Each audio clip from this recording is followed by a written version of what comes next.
It was a Saturday morning when I found out they were all going on a weekend trip. My husband, my sister, and my parents had planned it for weeks. But no one bothered to tell me. Instead, I was hit with the shock of my life when my sister showed up at my door with her two kids, handed me a bag of snacks, and said, "Can you babysit while we're away?" Wait, what? You're going away? I stammered, my pulse quickening. Oh, yeah, she said nonchalantly. It was a surprise. We're heading to the beach for a couple of days. But don't worry, we've got you covered. She passed me a bunch of paperwork about her kids' routines, then left. No mention of the fact that they were all in on this. My husband slipped out quietly while my sister loaded the kids into the car. They left without so much as a goodbye. I was furious. Not only had they all excluded me, but now I was stuck with my sister's chaotic children. One who refused to nap and the other who constantly needed attention. What a joke. But I wasn't going to let this slide.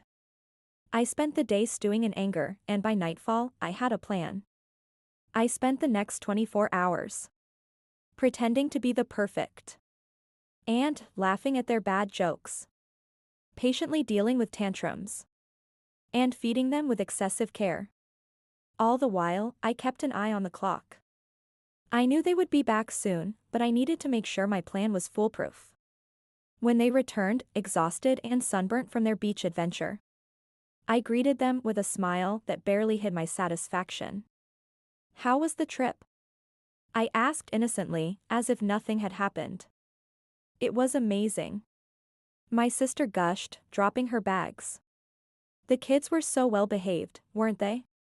Oh, they were a dream, I replied sweetly. But speaking of dreams, I did some research while you were gone. I handed her a thick folder. She looked at it curiously. It was full of articles on how overprotective parenting might lead to emotional issues. I figured it'd be helpful to understand a few things that could make your kids more independent. Also, I added, I signed them up for a weekend camp in a few months to help with that. Her smile faltered. Wait, you. And, I cut in, I arranged a few evening activities for you both. I'll send you the schedule soon. But since you were all so tired from the trip, I thought it would be good to give you both a little break. Her face was pale now, as she glanced nervously at the kids. My parents stared at me, realizing I knew they had all been in on it. I hope you all enjoy your free time from now on, I said, my voice sweet as sugar. After all, I did a lot of babysitting while you were gone. It's only fair I get my own time too. The cold silence spoke volumes.